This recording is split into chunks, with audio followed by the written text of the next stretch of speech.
Nas vastidões infinitas do Sistema Solar, um planeta orbita o Sol que quase parece um gêmeo perdido da Terra.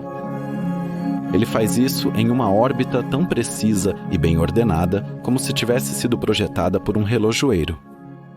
E não, como mencionado, não estamos falando da Terra, aquele planeta azul com o milagre da vida. Estamos falando de Vênus, com sua órbita quase perfeita, que desliza majestosamente pelo Sistema Solar e está, em média, apenas 108 milhões de quilômetros de nossa estrela central.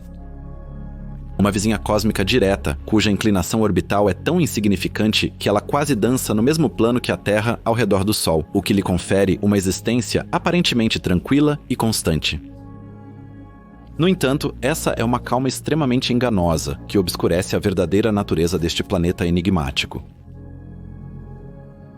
Ao observar Vênus, poderíamos pensar que é, como mencionado, uma cópia menor do nosso planeta azul, com um diâmetro que é apenas cerca de 650 quilômetros menor que o da Terra e uma massa que é cerca de 4/5 da massa terrestre. Essa semelhança em tamanho e peso uma vez pintou imagens de mundos paradisíacos nas mentes dos astrônomos. Com a chegada da era espacial no século XX, o horizonte da humanidade se expandiu além dos limites da Terra, e Vênus também se tornou um objeto de interesse para a curiosidade e pesquisa científica. Observações feitas por telescópios terrestres foram complementadas pelo uso de sondas espaciais que embarcaram em uma jornada para este planeta misterioso. Um marco desta expedição foi a missão Mariner da Administração Nacional da Aeronáutica e do Espaço no início dos anos 1960. Mariner 2 foi a primeira sonda a passar por outro planeta e coletar dados cruciais como temperatura e informações sobre a atmosfera de Vênus. Logo depois, vieram as conquistas históricas das missões soviéticas Venera, que com seus pousos suaves e as primeiras imagens da superfície de Vênus não só realizaram maravilhas tecnológicas, mas também destruíram definitivamente a ilusão de um ambiente semelhante ao da Terra em Vênus. Outro passo significativo na exploração de Vênus foram as missões Pioneer Venus da Administração Nacional da Aeronáutica e do Espaço no final dos anos 70, que contavam com um orbitador e várias sondas. Essas missões aprofundaram nosso conhecimento sobre a topografia do planeta e a composição de sua densa atmosfera, mapeando a superfície e realizando análises atmosféricas. Quando a sonda espacial Magellan foi lançada em 1989, começou um novo capítulo na história da pesquisa de Vênus. Com seus avançados sistemas de medição por radar, Magellan criou mapas de alta resolução que revelaram uma superfície complexa, cheia de formações vulcânicas, estruturas tectônicas e crateras de impacto. Essa paisagem testemunhou uma história geológica intensa. A atividade levantou novas questões sobre o planeta. Em particular, a descoberta das misteriosas coronae, vastos planaltos que possivelmente foram formados por fluxos de magma do interior do planeta, ampliou nosso entendimento dos processos geológicos que ocorrem em Vênus. As missões subsequentes, como a Venus Express europeia e a Akatsuki do Japão, continuaram o esforço para decifrar a atmosfera de Vênus, estudando os padrões de vento e encontrando evidências de uma camada de ozônio própria. No entanto, a exploração das sondas espaciais desenhou uma imagem completamente diferente deste planeta, uma que contrasta fortemente com aquelas ideias idílicas de um planeta povoado por plantas e animais de aparência exótica. Sob o véu de sua densa atmosfera, oculta-se um mundo verdadeiramente dantesco. Um mundo onde as condições são tão extremas que tornam absurdas todas as noções de hospitalidade e habitabilidade. Vênus é um forno impiedoso, um planeta infernal, cuja superfície é quente o suficiente para derreter metal. Lá, a temperatura média é de 464 graus Celsius. Sua atmosfera, uma pesada cobertura de dióxido de carbono, exerce uma pressão comparável à de uma profunda fossa oceânica na Terra. Nuvens de ácido sulfúrico percorrem sua atmosfera e a envolvem em um manto eterno de beleza mortal, enquanto os ventos varrem sua superfície a velocidades de várias centenas de quilômetros por hora. E ainda assim, apesar deste ambiente hostil, cientistas e espaçonaves são continuamente atraídos para ela, movidos pelo desejo de desvendar os segredos que parecem estar profundamente escondidos em seu coração. E de que forma é o que vamos ver neste documentário.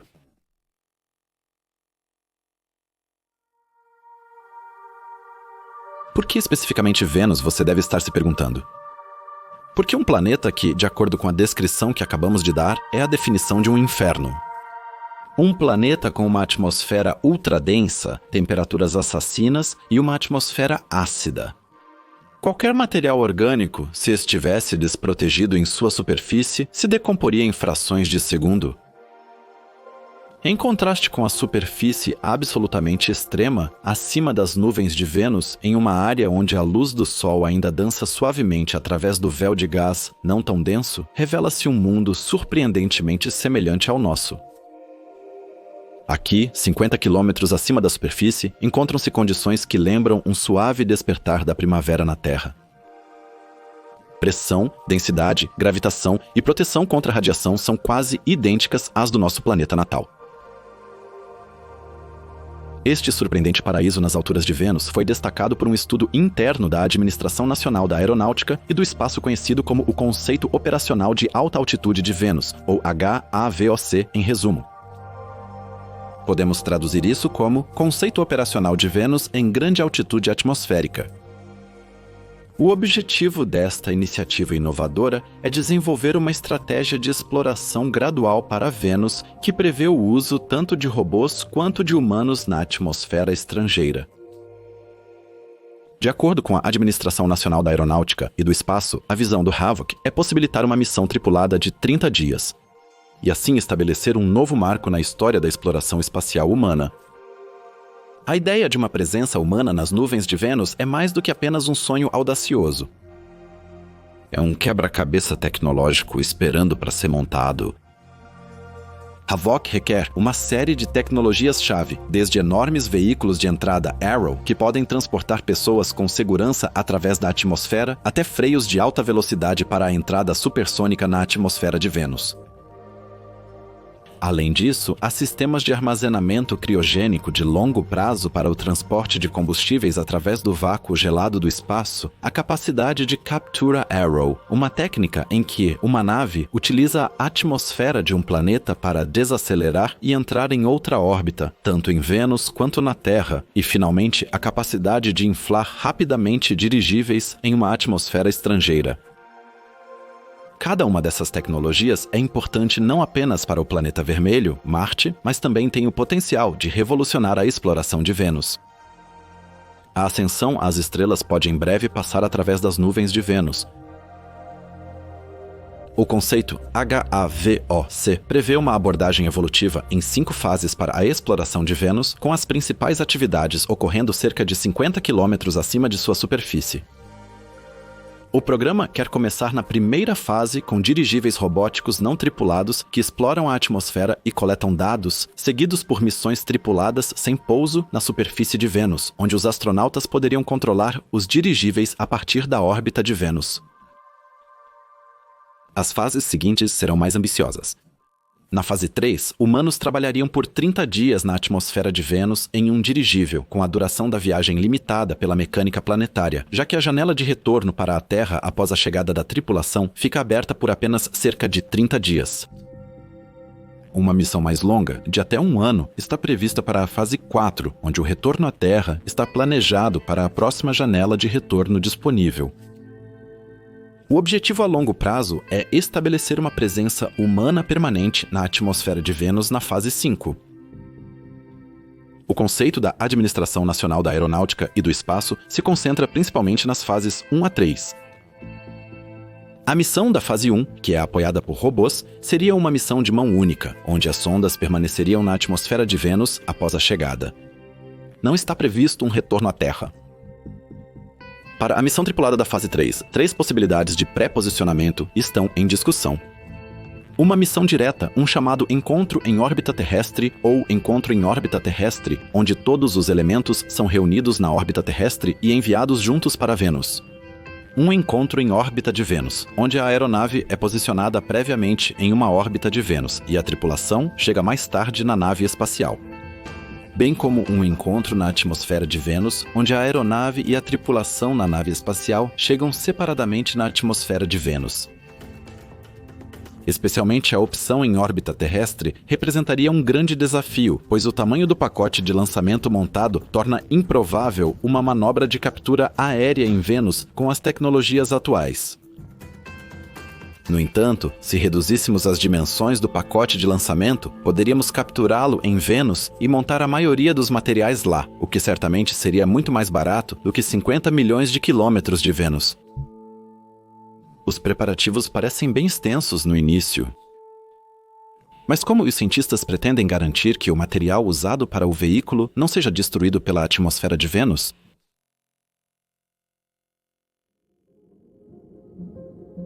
Dirigíveis são uma visão que nem todos têm o privilégio de ver nos dias de hoje. Após o desastre do Hindenburg em maio de 1937, as pessoas se tornaram muito cautelosas ao usar esses enormes veículos. Para a Vênus, porém, essa tecnologia foi resgatada do esquecimento. Tal aeronave provavelmente não sobreviveria às pressões atmosféricas perto da superfície e também a vários quilômetros acima dela. Contudo, a mais de 50 quilômetros de altitude, as pessoas poderiam trabalhar com segurança. No conceito pesquisado pela Administração Nacional da Aeronáutica e do Espaço, fala-se de aeronaves, que representam uma visão quase futurista da pesquisa espacial. O plano é para uma aeronave de alta esbeltez que gera ascensão através do gás hélio. Neste contexto, também se fala em elevação, ou seja, no aumento da altura da aeronave em uma atmosfera. O hélio oferece mais flutuabilidade na densa atmosfera de Vênus do que na Terra. Apesar do hélio ser o gás principal para a elevação, o ar e o hidrogênio também são considerados como alternativas, mas ambos têm desvantagens. A massa e o volume do ar apresentam desafios logísticos e o hidrogênio é problemático em relação ao transporte da Terra para Vênus. Para garantir a mobilidade e o controle do dirigível, painéis solares são instalados na superfície do dirigível, que fornecem energia para os propulsores elétricos e as superfícies de controle. A gôndola fixada na parte inferior serve como suporte para cargas úteis, que podem variar dependendo da fase da missão, desde instrumentos científicos e sondas descartáveis na primeira fase, até um habitat habitável e um veículo de ascensão para a tripulação na terceira fase. Os dirigíveis utilizariam os padrões de vento singulares de Vênus a seu favor. A chamada superrotação da atmosfera causa fortes ventos para o leste ao longo do Equador, o que estende o tempo solar local a bordo de um dirigível para cerca de 110 horas. Além disso, ventos direcionados para o polo empurrariam o navio para os polos. No entanto, os cientistas, obviamente, não querem isso, razão pela qual os dirigíveis usam motores de propulsão elétricos para contrariar essa tendência polar e cavalgar nos ventos equatoriais. Nesse caso, o navio opera em dois modos de operação, que seguem o ciclo dia-noite da Terra. Um modo noturno, no qual o sistema de fornecimento de energia alimenta a carga útil e a propulsão, ou seja, a unidade, e um modo diurno, no qual a energia solar é coletada para operar as cargas úteis e recarregar o fornecimento de energia. O dirigível, no modo diurno, é capaz de atingir uma velocidade maior para superar a deriva direcionada ao polo e permanecer no Equador antes do início da operação noturna. As cargas úteis dos dirigíveis variam dependendo se é uma missão robótica ou tripulada. Na missão robótica, haveria instrumentos científicos e cargas úteis, secundárias a bordo para transportar sensores para diferentes partes da atmosfera de Vênus ou para a superfície. Por outro lado, a missão tripulada incluiria, além de instrumentos científicos, também um habitat para a atmosfera que apoiaria a tripulação durante a missão. O conceito de dirigível para a terceira fase inclui uma carga útil total de cerca de 70 toneladas, incluindo o habitat atmosférico, o veículo de ascensão, o habitat de ascensão e os instrumentos científicos. No total, o dirigível da fase 3 usaria uma quantidade considerável de energia para o fornecimento do habitat e a gestão criogênica do veículo de ascensão, o que destaca a complexidade e a exigência tecnológica desta missão. No entanto, para uma missão como essa, são necessários muitos equipamentos diferentes, alimentos e objetos que não apenas garantem a vida cotidiana, mas também a tornam pelo menos um pouco mais confortável. Portanto, perguntamos, o que está planejado para a carga útil? Para a fase 1 da missão robótica, está planejada uma carga útil de 750 kg, enquanto para a fase 3, a missão tripulada, está prevista uma carga de 100 kg. Desses, cerca de 17 kg são para os instrumentos científicos. No total, a demanda de energia da carga útil não deve exceder 52 watts, para não descarregar as baterias do dirigível muito rapidamente. No entanto, com tal valor, ainda haveria capacidade suficiente para cargas úteis adicionais em ambos os tipos de missão. A principal tarefa do dirigível nas fases 1 e 3 será explorar a atmosfera de Vênus. Além disso, está idealmente posicionado para estudar as condições às quais futuras missões tripuladas nas fases 4 e 5 estariam expostas, a fim de tornar a missão ainda mais segura e, teoricamente, usar dirigíveis ainda maiores para acomodar mais cientistas a bordo. O veículo de transferência entre a cápsula espacial e os dirigíveis, que também funciona como plataforma orbital, poderia realizar investigações específicas sobre o balanço energético e a emissão de gases de Vênus, embora seu papel principal provavelmente seja no apoio à missão, por exemplo, como um retransmissor de comunicação. Balancins e sondas descartáveis poderiam ser usados como cargas úteis secundárias, pois são relativamente pequenos e móveis. Eles forneceriam dados valiosos sobre diferentes partes da atmosfera que não são diretamente acessíveis a partir do dirigível e poderiam fornecer insights sobre a variação vertical das condições atmosféricas, até mesmo perto do solo, onde as interações entre a superfície e a atmosfera ocorrem de forma muito intensa. Você deve estar pensando, a Administração Nacional da Aeronáutica e do Espaço também tentará pousar na superfície? Uma unidade de pouso não contribuiria significativamente para a compreensão da atmosfera, mas seria a plataforma ideal para explorar a superfície, o interior e as interações entre a superfície e a atmosfera. No entanto, um dirigível equipado com uma unidade de pouso também não teria capacidade para transportar outras cargas úteis, pois tal unidade consumiria a maior parte, se não toda a capacidade de carga útil. Sensores de descarte e equilíbrio, por outro lado, poderiam ser projetados pequenos o suficiente para acomodar vários em uma única missão robótica ou um ou dois deles em uma missão tripulada. No geral, isso dá a impressão de que o dirigível como plataforma é não apenas muito flexível, mas também oferece às pessoas algumas opções para levar cargas úteis adicionais e configurar o equipamento do navio individualmente. Mas o que acontece com o habitat de transferência e outros veículos que desempenham um papel na órbita e em Vênus? Vamos olhar mais de perto como eles são e o que eles têm a oferecer.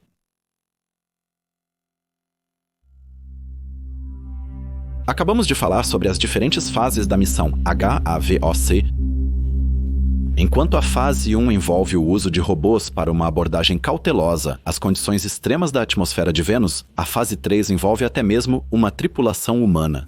Na essencial terceira fase de uma missão tripulada a Vênus, os membros da tripulação serão acomodados em 3 habitats especialmente projetados, destinados a diferentes partes da missão. O habitat de trânsito serve como moradia e local de trabalho durante a viagem de ida de 110 dias e a viagem de volta de 300 dias, permanecendo desabitado em uma baixa órbita de Vênus, o chamado Low Venus Orbit ou também LVO. O design deste habitat é baseado nos conceitos do Deep Space Habitat para missões em Marte.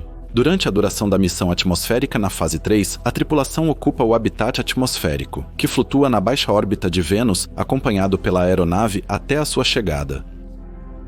O terceiro habitat, o habitat de ascensão, é usado exclusivamente durante as fases de entrada na atmosfera de Vênus, descida e inflação, ou seja, o enchimento da aeronave e ascensão. O veículo de ascensão é um componente central da missão. ele deve levar o habitat de ascensão e a tripulação de uma altitude operacional de 50 km de volta para uma órbita baixa de Vênus, onde o habitat de trânsito aguarda o retorno da tripulação. A semelhança da gravidade e densidade atmosférica a uma altitude de 50 km com a Terra torna possível que o desempenho para a ascensão seja comparável ao de uma ascensão da Terra. O conceito deste veículo lembra o foguete Pegasus. Para iniciar a ascensão, o veículo de subida se separa do dirigível e aciona o primeiro de 2 estágios para começar a ascensão para a órbita baixa de Vênus. As superfícies aerodinâmicas do primeiro estágio fornecem sustentação e manobrabilidade durante o voo através da atmosfera venusiana e são cruciais para o controle do veículo. Em uma pressão atmosférica a 50 km de altura, que é aproximadamente a mesma da Terra, um design que cause o mínimo possível de resistência do ar é essencialmente importante. Depois que a primeira etapa cumpriu seu propósito, a segunda etapa fornece o impulso final para transportar o habitat de ascensão para a órbita baixa de Vênus. Lá, o veículo de ascensão encontra o habitat de trânsito. Conseguir levar os diferentes habitats e a aeronave para a atmosfera de Vênus é extremamente complexo e requer um procedimento conhecido como captura de flecha. Nesse processo, a nave espacial é desacelerada pela resistência atmosférica. Perder velocidade sem a necessidade de uma grande manobra de propulsão ou foguetes de frenagem, ter que acionar. Nesse caso, o chamado ângulo de ataque é de crucial importância. Isso se refere ao ângulo entre o eixo longitudinal de um corpo voador, como um avião, e o ar que se aproxima. Um ângulo de ataque corretamente ajustado é crucial para a geração de sustentação, mas se for aumentado demais, pode levar à perda de fluxo e, consequentemente, à perda de sustentação. Portanto, idealmente, um ângulo é escolhido para controlar a sustentação e levar o veículo à órbita desejada, enquanto pequenas ignições de propulsão devem corrigir quaisquer desvios de rota. Após alcançar a órbita desejada, começa a entrada, na qual o veículo de entrada é guiado através da atmosfera de Vênus. Pode ser manobrado para evitar excesso de carga térmica e forças aerodinâmicas. Quando o veículo de entrada desacelera para velocidade supersônica, começa a fase de descida, na qual dispositivos de frenagem aerodinâmica, como paraquedas, são implantados para reduzir ainda mais a velocidade de descida. Durante a inflação, a nave é exposta ao fluxo de ar. Assim que o veículo de entrada estiver lento o suficiente, ele será inflado durante a descida de paraquedas até atingir a altitude alvo de cerca de 50 km.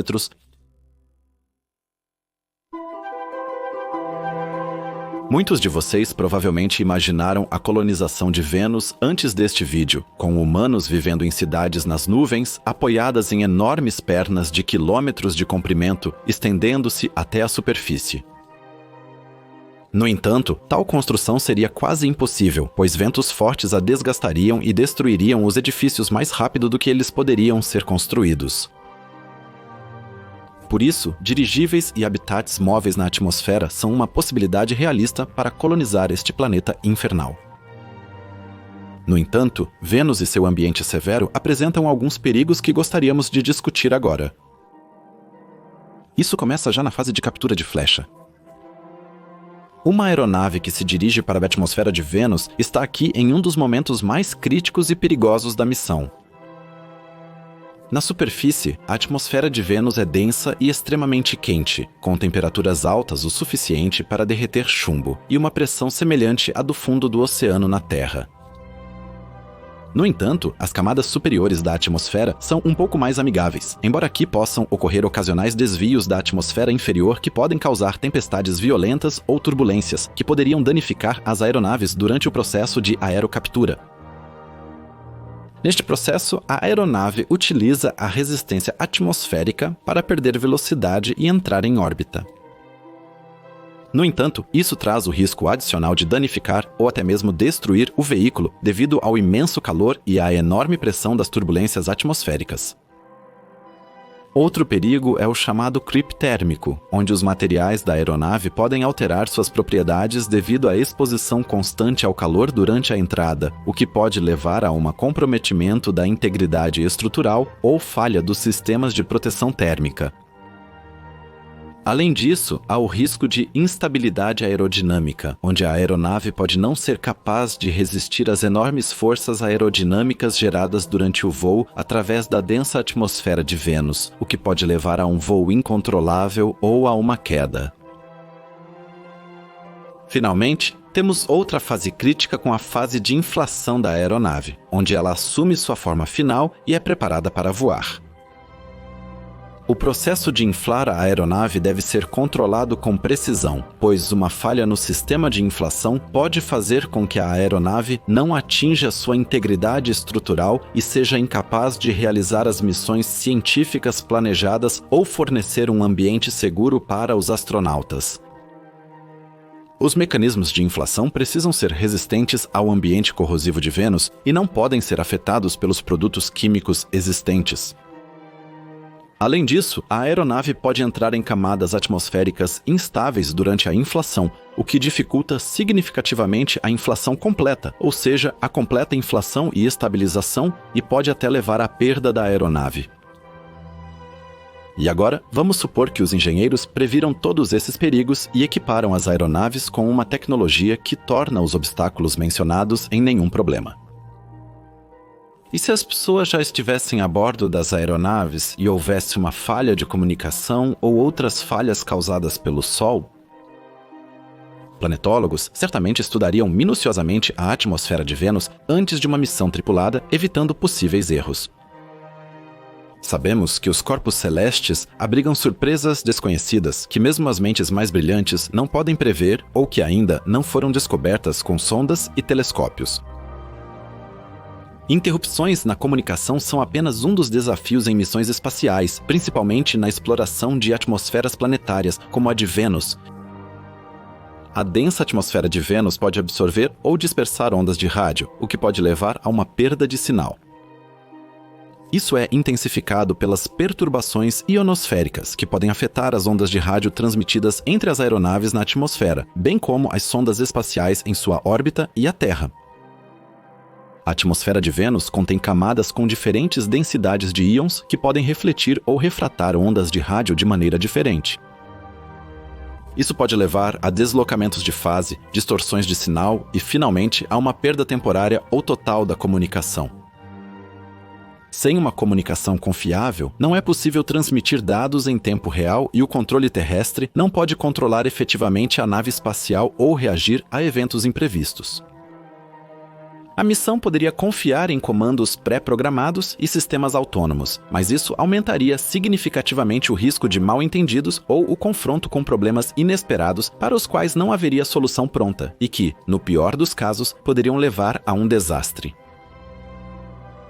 As naves enviadas para Vênus também estão sujeitas a altas exposições à radiação, provenientes do Sol e do espaço. A radiação solar inclui uma variedade de partículas e ondas de alta energia que podem danificar a eletrônica e outros componentes sensíveis. Da mesma forma, a radiação cósmica pode causar danos permanentes aos sistemas ou causar erros temporários, conhecidos como Single Event Upsets. Eles são causados por partículas cósmicas carregadas, das quais existem muitos milhões ou até bilhões por centímetro cúbico e que estão presentes em todo o universo. Eles vêm de explosões solares ou da radiação cósmica de fundo em micro-ondas. Essas partículas podem causar estados defeituosos na eletrônica que afetam o comportamento de computadores e sensores e podem levar a erros de operação ou até mesmo a falha de sistemas. Portanto, as espaçonaves que penetram em um ambiente hostil como a atmosfera de Vênus devem ser equipadas com extensas medidas de proteção contra a radiação. E como lidamos com os riscos da dispersão de rádio e da exposição à radiação solar? Os parâmetros citados devem ser considerados com cautela no planejamento e execução prévios de missões para Vênus. O desenvolvimento de sistemas de comunicação sofisticados capazes de lidar com as condições atmosféricas e ionosféricas de Vênus é crucial. Da mesma forma, a pesquisa e o desenvolvimento de materiais e tecnologias que são imunes às duras condições de radiação são essenciais para o sucesso da missão. Ambos os riscos podem ser mitigados por meio de testes abrangentes e pela simulação de condições na Terra antes do lançamento da missão, mas sempre há um certo risco residual, pois o espaço é imprevisível e cheio de surpresas. E certamente há algo que os colonizadores de Vênus não podem desconsiderar: a atividade vulcânica. Isso representa uma ameaça significativa para as missões de dirigíveis, pois tem o potencial de encher a atmosfera com cinzas e gases, o que pode dificultar a navegação e a integridade dos dirigíveis. O planeta é conhecido por seus numerosos vulcões e os sinais geológicos de atividade vulcânica histórica e possivelmente atual. Nuvens de cinzas podem cobrir sensores usados para navegação e coleta de dados, levando a medições imprecisas e uma visão prejudicada das estrelas para a navegação celestial. Além disso, as partículas introduzidas na atmosfera podem ter um efeito abrasivo que danifica a carcaça externa do dirigível, especialmente partes sensíveis como células solares, sensores e equipamentos de comunicação. Abrasivo aqui significa que as partículas afiadas e angulares da cinza vulcânica podem esfregar nas áreas sensíveis do dirigível e causar falha nos equipamentos ou até mesmo destruí-los irreparavelmente. Além disso, as violentas erupções dos vulcões também transportam gases e produtos químicos das partes inferiores da atmosfera para cima, o que pode ter um efeito corrosivo e danificar os materiais do dirigível. Isso, por sua vez, leva a uma redução em sua vida útil. Além disso, os gases liberados pelas erupções vulcânicas, como o dióxido de enxofre, podem alterar a composição química da atmosfera até mesmo nas camadas superiores de nuvens e levar a um aumento na concentração de ácido, o que representa uma ameaça adicional para os materiais dos quais o dirigível é construído. Portanto, o planejamento de uma missão deve levar em consideração a possibilidade de atividade vulcânica e desenvolver estratégias para lidar com os desafios resultantes.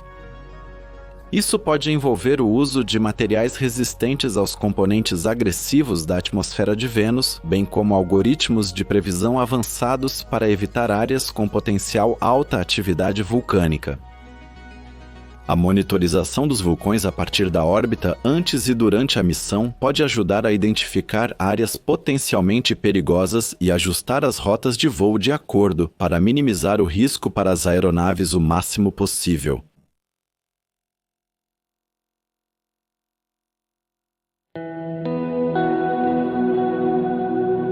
Ouvimos como as pessoas poderiam chegar a Vênus e até mesmo viver lá. Isso representaria uma série de desafios tecnológicos. Mas isso nos permitiria explorar Vênus diretamente e até mesmo viver lá por um longo período? Mas isso não significaria o fim? A exploração de Vênus não precisa se limitar à sua atmosfera. Poderíamos estabelecer o gigantesco objetivo de colonizar Vênus, não apenas na atmosfera, mas também no solo. No entanto, uma descrição dos processos necessários para isso ultrapassaria o escopo, razão pela qual decidi tratar da colonização de Vênus na superfície em um vídeo separado. Porém, cidades nas nuvens em Vênus são um início empolgante. Mal posso imaginar estar a bordo de um navio desses e voar pela atmosfera de um mundo estranho, sabendo que apenas 50 quilômetros abaixo de mim estaria a morte certa.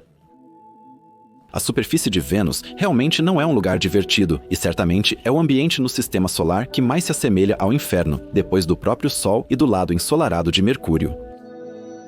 Porém, um dirigível estaria muito distante deste cenário infernal. Ele certamente flutuaria nas camadas superiores das nuvens de Vênus, impulsionado pelos ventos equatoriais e resistindo às correntes de ar que tentariam levá-lo aos polos. O que poderíamos descobrir lá? Poderíamos explorar a atmosfera de Vênus de maneira inédita, superando qualquer missão espacial passada ou futura. Poderíamos colonizar esta atmosfera de Vênus usando milhares de aeronaves, abrigando milhões de pessoas. Vênus se tornaria, talvez até antes de Marte, o segundo lar da humanidade. Então não seríamos apenas uma espécie multiplanetária, mas também teríamos uma espécie de backup planetário, caso a Terra se tornasse inabitável devido a uma catástrofe humana ou cósmica. No entanto, isso só seria possível se a humanidade pudesse ser autossuficiente lá, sem precisar do apoio da Terra. A bordo das aeronaves, teríamos que não apenas manter plantas e animais, mas também formar estruturas sociais e comunitárias que refletissem a vida sob as condições de uma atmosfera completamente estranha. E, finalmente, seria uma ironia notável se justamente o planeta mais mortal do Sistema Solar se tornasse o primeiro lar extraterrestre da humanidade. Em um lugar que seria poupado dos extremos da superfície e nos ofereceria um lar verdadeiramente arejado. No entanto, além do fato de que a humanidade está atualmente muito longe de uma colaboração necessária para uma missão tão grandiosa, existem também muitos perigos que poderiam significar um fim imediato para a missão. Atividade vulcânica, danos às aeronaves ao entrar na atmosfera ou interrupções de comunicação imprevistas poderiam tornar impossível a colonização do planeta irmão da Terra. Definitivamente, é necessária uma estratégia sofisticada para se estabelecer no planeta mais infernal do Sistema Solar. E isso é tudo por hoje. Se você gostou deste vídeo, deixe um comentário e um like. Agradeço os seus comentários e desejo um ótimo fim de semana a todos. Fiquem bem, vivam muito e em paz. Adeus!